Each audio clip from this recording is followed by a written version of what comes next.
featured review time. And for this, it is time for the reunion of Zemeckis, Hanks, and Wright.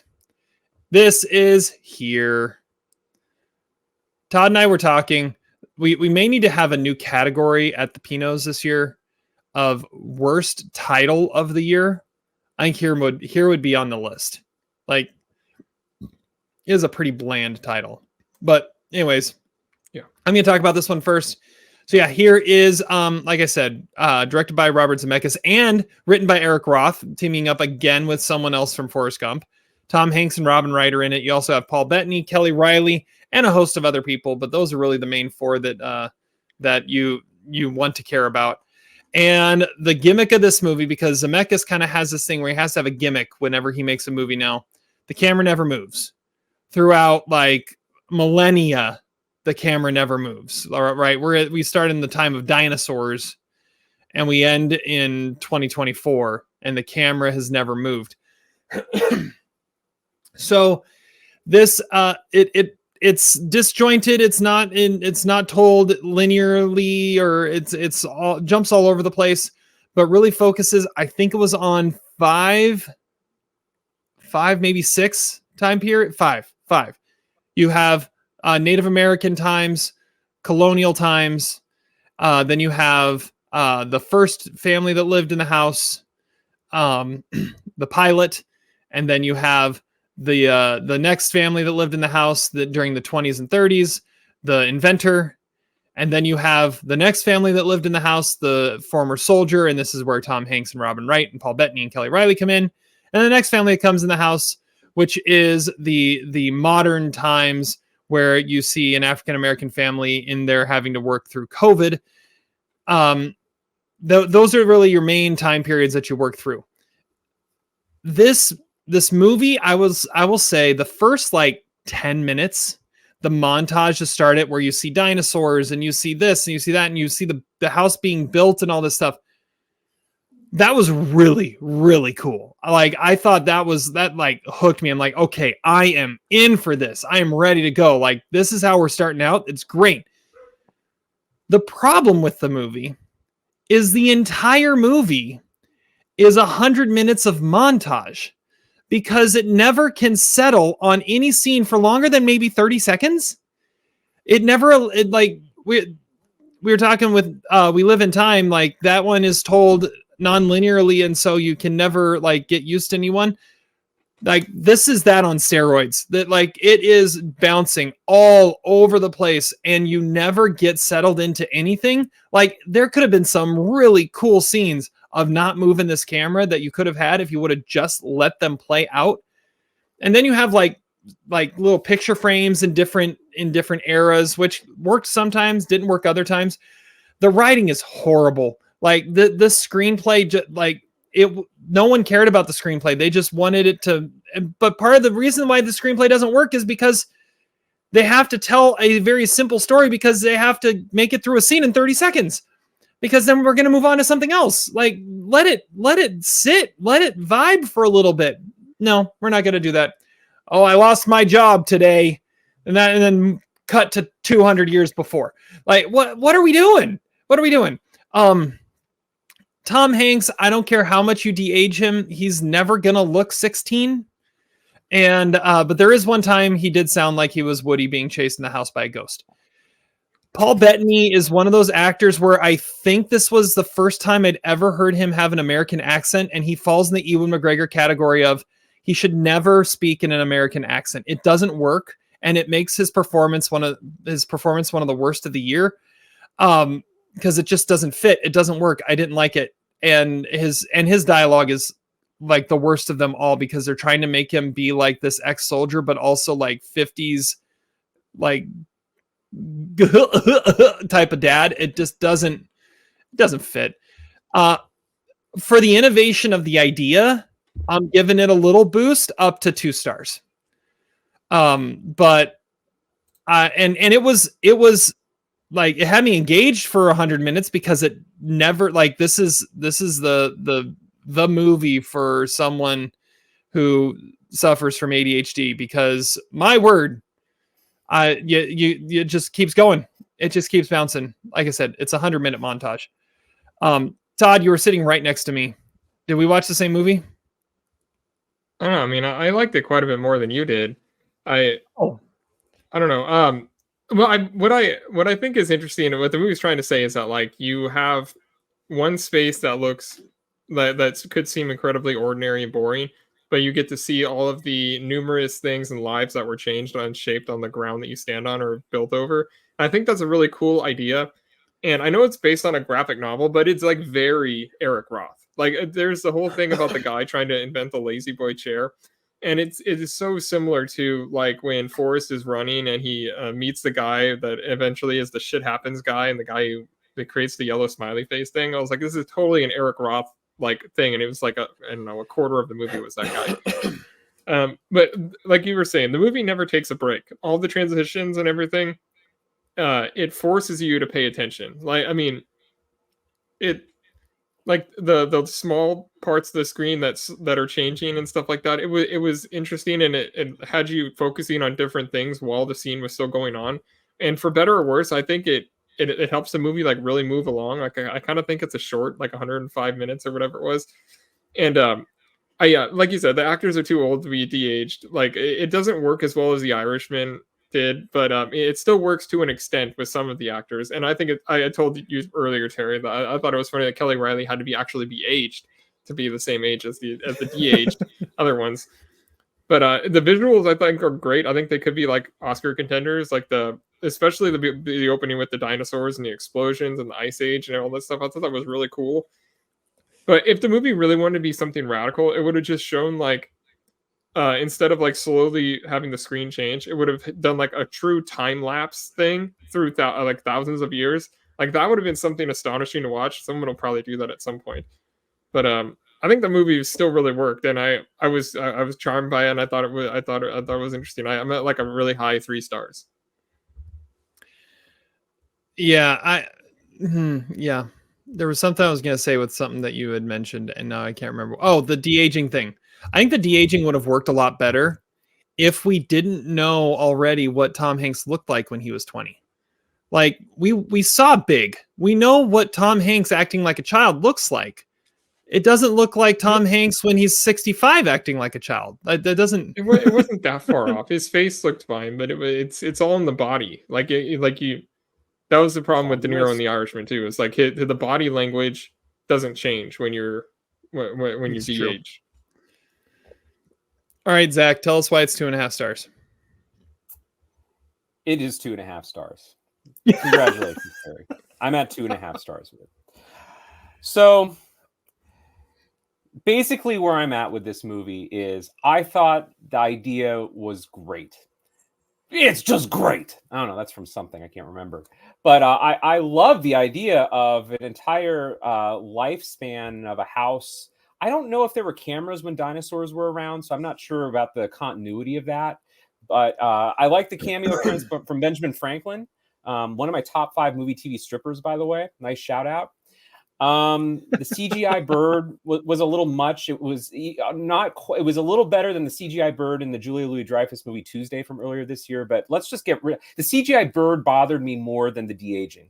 Actually, I didn't really give a shit about the de-aging because everything was so far away from the camera that you couldn't really see it up close. So I think this was like a rare example where like it actually was like not terrible because everything was already like backlit pretty poorly and you couldn't always see the actors move their mouths. So I didn't really care.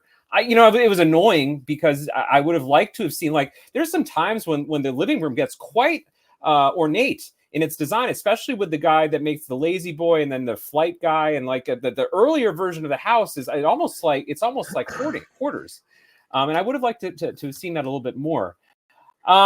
The concept for the movie is really cool, and I gotta say I really like the transitions. I like how they did the whole like rectangle thing that shows the portion of the room that's about to change, and then it kind of zooms out. And I thought, like, from a graphic standpoint, which of course Zemeckis is obsessed with. I mean, he is like James Cameron, obsessed with how to incorporate newer technology to elevate storytelling. To some degree, it's interesting here. The problem is, I wish the time and effort they had spent devising the concept for this movie and the visual effects and the de-aging, I wish they had spent the same amount of time, if not more amount of time, on actually developing interesting characters. These are like the most bland, blah, vanilla particularly Hanks and Penn. I didn't find their characters interesting at all. And I felt like the movie also doesn't find them interesting, because that's why there are always these constant interruptions going back to the Native American times, going forward to the really kind of baffling scene where the African American family is telling their son about how not to get arrested. I don't know where that fits in with the story at all. But I think it's because at a certain degree they realize that there's only so much they can show with Robin Wright and Tom Hanks. And I like the idea, without going too much into spoilers, that their relationship is flawed and there's definitely dysfunction in it. I actually really like the scene where she has her 50th birthday and kind of has like a breakdown. By the way, I really couldn't piece together where some of those scenes took place. Like, I know there's a scene that shows like New Year's 2003, and I was like, this is 2003? I must be getting old, man. This feels like the 70s. Terry probably knows what I'm talking about. By the way, any scene with a New Year's on TV, I'm just wondering, where's Lieutenant Dan in this? Okay, I mean, if this is, we got Forrest and Jen A, where's Lieutenant Dan? But honestly, the characters were boring. But other than that, I thought it was a pretty interesting concept. And Todd's absolutely right. Like, it does kind of fly by. Like, I was expecting to be fully bored by this movie. It's not boring. I mean, yes, the camera stays static, but it never grows old. I think the critics are being unfair to this movie. I just did a quick sampling about some Rotten Tomatoes scores. This movie has a 35 on Rotten Tomatoes. I think that is completely unfair. Okay, it's a failure, to be sure, and I'm not giving the movie thumbs up, but it's an interesting failure, and it's interesting to think about and talk about. And I really like the ambition of the filmmakers. Boys in the Boat had a 57. Man Called Otto, one of Terry's favorite movies, had a 70.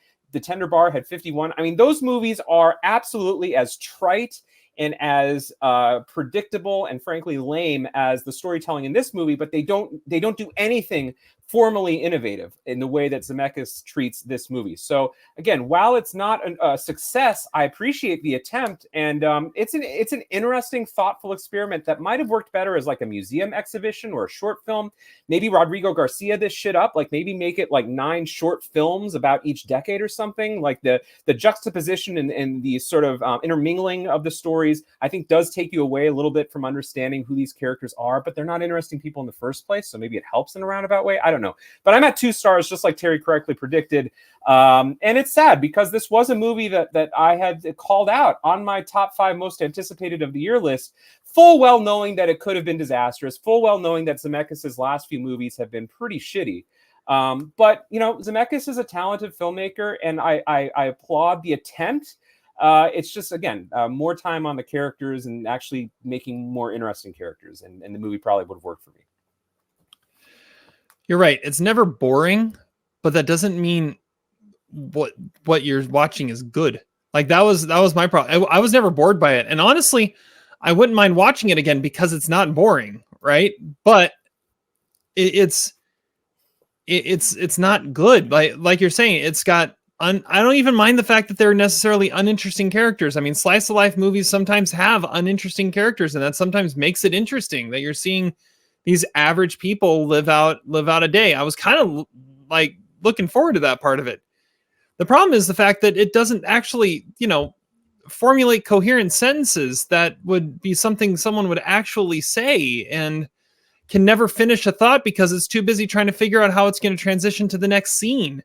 And I mean, if it had allowed itself to have like give like 1 or 2 like 5 to 10 minute takes and put those in the middle of that, like that completely changes this movie, because then you can actually go into some nuance and go into some detail where everything had to say so on the surface because you didn't have time to go deep. The scene said the 50th birthday. The 50th birthday party, you said, that was like the deepest scene in the entire movie because it actually stopped and allowed itself to take its time. And by take its time, like it stayed in the same spot for maybe 90 seconds. So yeah, it was like the movie was overly concerned. Like maybe Zemeckis got a studio note or something that said, "Listen, Bob, people are not going to want to sit and watch surveillance footage of a house. So you got to make this shit, exciting, right?" And what I'm saying is, have Steve McQueen do it. He likes long takes. Have Sam Mendes do it. Like, let's get a long take of like an actually interesting scenario, rather than these kind of bullshit Hallmark sappy shit throughout the movie. And then when the movie does try to do something interesting and potentially darker, like we have a few characters who are alcoholics in this movie, we have some dysfunctional relationships. The movie just kind of, it's just like the best of highlights, and we never really feel emotionally invested in it. So, and then what's the deal with Airplane Peanuts? It's my Seinfeld moment. What's the deal with the Lazy Boy? Todd has it on his banner. Like, we have, the dinosaurs, we have Benjamin Franklin, we have the Vietnam War, and we have the invention of the Lazy Boy. I mean, I think one of these things is not like the other, but it's America. It's Eric we Roth. love our Lazy Boy. The Lazy Boy needs to make an appearance. That was a really good point, Todd. I mean, the Lazy Boy is a minor character in this movie. It's also kind of the movie maker in a strange way. And it's going to be your douchebag of the year. Probably. Or a stickman. Yeah. And also it's another movie with a very ill-timed pregnancy scene. Yeah, Todd leaned over to me in the middle of We Live in Time. Is like, there's the through between the two movies. Birthing scenes, not in the hospital. Call the fire department. Call the fire department. The through line is the bad title. We Live in Time, Here, and then what was it? Resuscitating Forgiveness? Exhibiting Forgiveness. I mean, these are terrible titles. Come on. Forgiveness. Yeah. Resuscitating is a strong word. That would not make a blind title. All right. Well, we're kind of all over the board.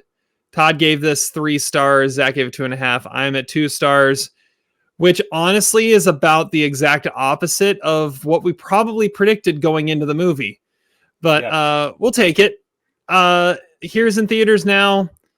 There's a lot of stuff coming out soon.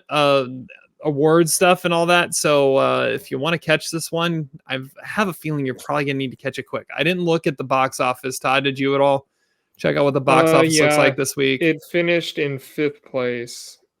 There were people. That's not a good opening. It made $5 million. The old people loved it, and the old people were all about this movie. It was the same group from the Boys in the Band. Boys in the Boat. It was like they had just decided to take 9 months off and come back to the theater. It was they loved it. Jeremy Jahns was out of the theater before Zemeckis' name was off the screen. Let's hear about Jeremy Jahns. What was his reaction? First of all, if he's on, he could be a guest on the podcast anytime. Jeremy Jahns, absolutely. We'd love to have he already posted his review. I forget what he actually said, but I mean, he was sort of in the middle. Todd, I told Todd to comment on it, and he did. And the comment read something along the lines of, "Yeah, I mean," and then the kiosk at the theater didn't work on you. Like, that sucks, and then you had to stand behind, me. two jackasses.